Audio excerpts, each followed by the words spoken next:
परिवार वाले आपके आप लोगों को क्या कहते हैं, कुछ और कर लो, कुछ बोलते हैं? मैम बहुत प्रताड़ित हो चुके हैं। मतलब हम लोग की ये कंडीशन है कि अगर घर से निकलते हैं तो बगल वाला यही पूछता है भैया क्या हुआ तुम्हारी भर्ती का, तुरंत यही पूछता है कि भैया आपकी भर्ती का क्या हुआ।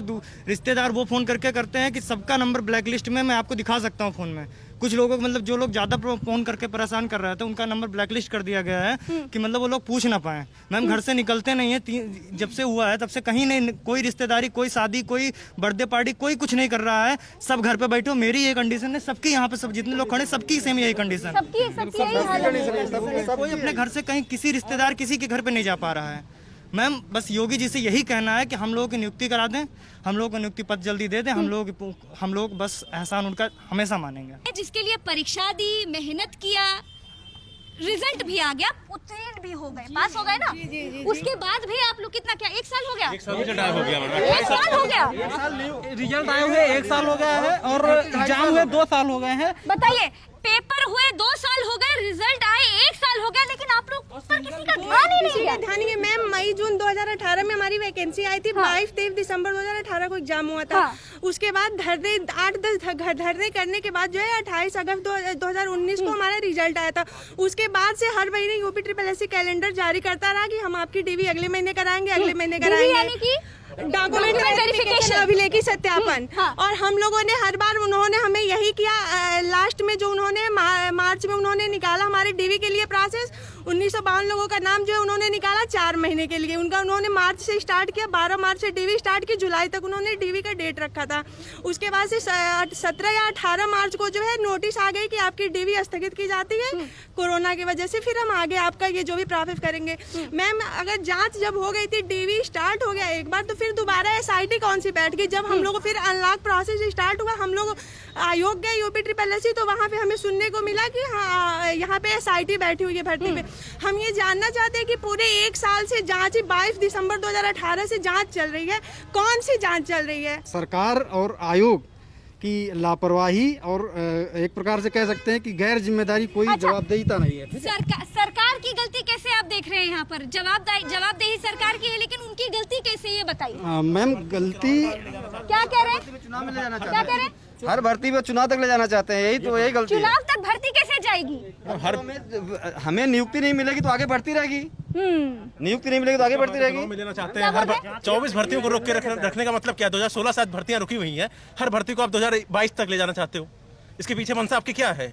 आप ध्रुवीकरण करना चाहते हैं युवाओं का? बताइए, बोलिए। मैम एक एजेंडे के तहत सारी वैकेंसी को लंबित किए हुए हैं। और जैसा कि आपको भी पता है कि 22 में चुनाव है, जस्ट उसके कुछ समय पहले ही सारी ये वैकेंसियां हैं, इन पे नियुक्ति दी जाएगी।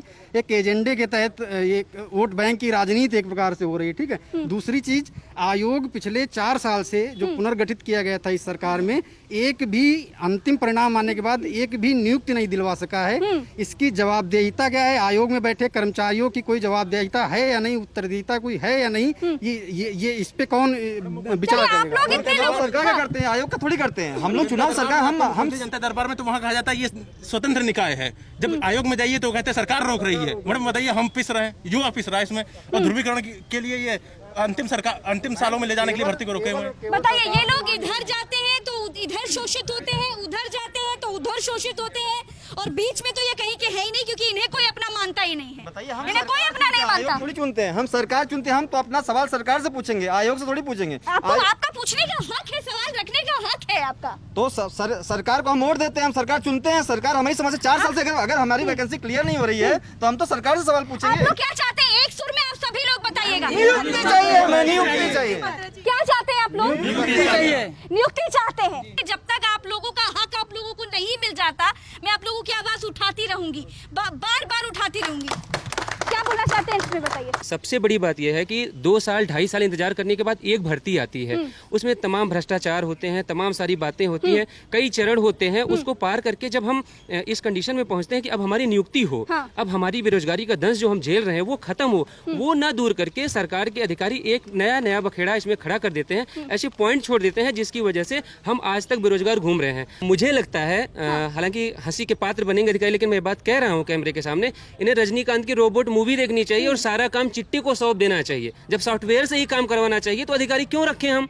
आपको सॉफ्टवेयर से नौकरी देनी है, आप इनके भविष्य से खेल रहे हो, आप मेरे भविष्य खेल रहे हो, दोष दे रहे हो सॉफ्टवेयर को। और चौथी बार लगातार आयोग में आपको बुलाया जा रहा है, आप बहाने बना रहे हो। तो कुल मिला के साजिश ये है कि सरकार किसी को नौकरी देना ही नहीं चाहती।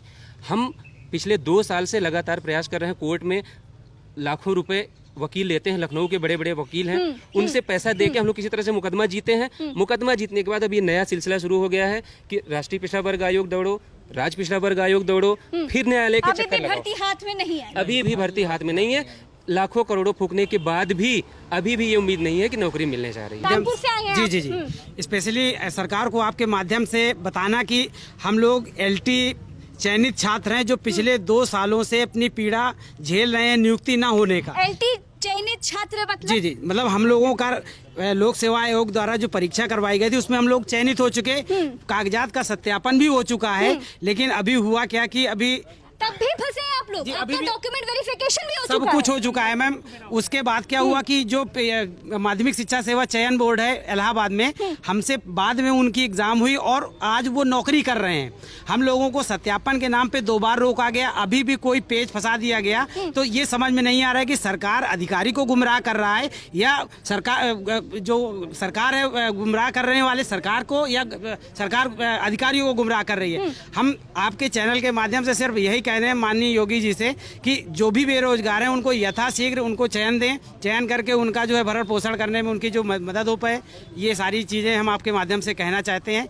और हम लोगों ने भी जितने उत्तर प्रदेश के जितने भी जिले हैं, जितने भी छात्र चयनित हैं, सब ने अपने अपने पूरे प्रयास किए। माननीय सांसद, माननीय विधायक जी को ज्ञापन सौंपा, उन्होंने भी हमें संतोषजनक उत्तर दिया कि आपका काम यथाशीघ्र हो जाएगा, आप निदेशालय जाइए। हम सीधे फोन कर रहे हैं। आप लोगों को संतोषजनक उत्तरों के अलावा कुछ मिला है? कुछ नहीं मिला, सिर्फ आश्वासन के अलावा अभी तक कुछ नहीं मिला। मुख्यमंत्री जी आप खुद देख लीजिए कि आपने 3 महीने के भीतर तमाम भर्तियों को नियुक्ति देने की बात कही थी, लेकिन आज मेरे साथ तमाम शिक्षक, तमाम छात्र सड़कों पर धूल फाक रहे हैं। इनकी कोई नियुक्ति नहीं हो पाई है, इनको कोई नियुक्ति नहीं मिल पाई है। मैडम मैं विशेष शिक्षक हूँ, हम लोग इतनी तन्मयता से काम करते हैं कि हमारे दृष्टिहीन बच्चे हैं, मूक बधिर बच्चे हैं।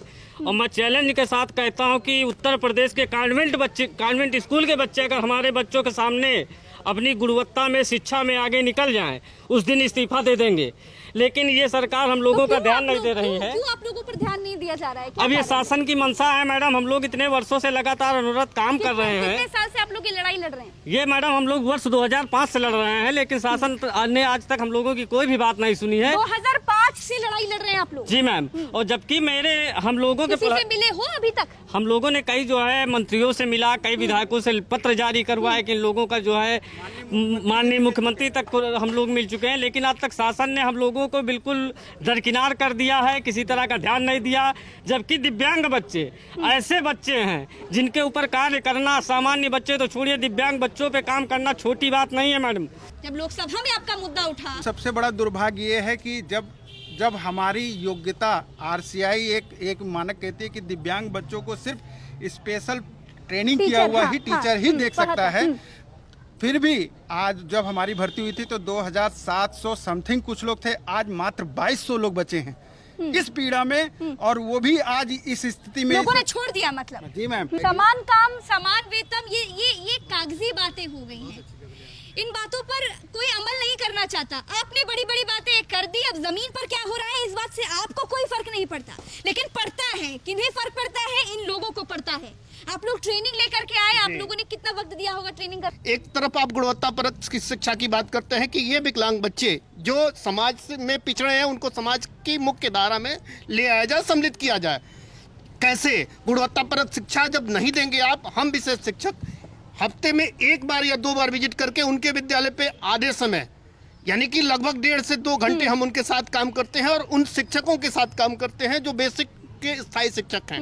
उनको, उन बच्चों को, विशेष बच्चों को, चाहे वो बधिर हो, दृष्टिहीन हो या मानसिक मंद हो, उनको जो शिक्षण में जो समस्या आती है वो समस्या हमारे सम्मुख रखते हैं, हम उस समस्या का निस्तारण कराते हैं। तो और साथ ही हम उनको शिक्षित करते हुए उनको समाज की मुख्य धारा में स्थापित करने का कार्य करते हैं। इतना दुरूह कार्य करने के बाद भी हमको ये सरकार और ये शासन के लोग उपेक्षित रखते हुए ना ही हमको हमारा उचित पारिश्रमिक दे रहे हैं और ना ही हमारे साथ या हमारे परिवार के साथ न्याय कर रहे हैं। ये मैं बता दूं कि ये वो शिक्षक हैं जो स्पेशल चाइल्ड यानी कि जो लोग डिसेबल होते हैं, विकलांग होते हैं, चाहे वो मानसिक रूप से और चाहे वो शारीरिक रूप से, उनको ये लोग, मुकबदिर लोगों को, उनको ये लोग समाज में जीने के लायक और आम लोगों के साथ कंधे से कंधा मिलाने के लायक बनाते हैं, सम्मान के लायक है ये लोग, लेकिन इनको उपेक्षित रखा जा रहा है। हम सिर्फ ये चाहते हैं कि हमको अन्य राज्यों की भांति आईडीसी स्कीम के तहत स्थायित्व प्रदान किया जाए। अन्य राज्यों में स्थायी है, अन्य राज्यों में स्थायी है। हाँ, अन्य राज्यों, गुजरात में अस्थायी है मैडम, राजस्थान में अस्थायी है, मणिपुर में अस्थायी है, असम में अस्थायी है, दिल्ली में अस्थायी है, हरियाणा, पंजाब में पेमेंट दे रहे हैं। तो हमको भी उस तरह का दिया जाए।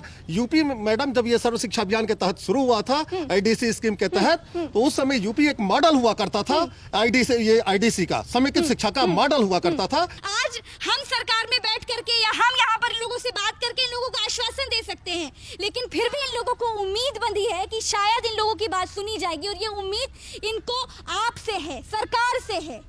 खैर, आज शिक्षकों से, छात्रों से और उन लोगों से बात करने की कोशिश कर रहे थे जिनकी भर्तियां न जाने कब से लंबित है, न जाने कब से ये लोग लड़ाई लड़ रहे हैं। मुझसे अपील कर रहे थे कि इन लोगों की बात रखी जाए। मैंने उनकी बात रख दी आपके सामने। अब अंत में मैं इनसे पूछती हूँ कि आप लोग क्या चाहते हैं, एक सुर में बताइएगा। क्या चाहते हैं आप लोग? क्या चाहते हैं? हमें न्याय चाहिए। चलिए, न्याय की मांग और नियुक्ति की मांग ये लोग यहाँ पर करने के लिए आए हैं। इनके साथ न्याय होना चाहिए, जरूर होना चाहिए।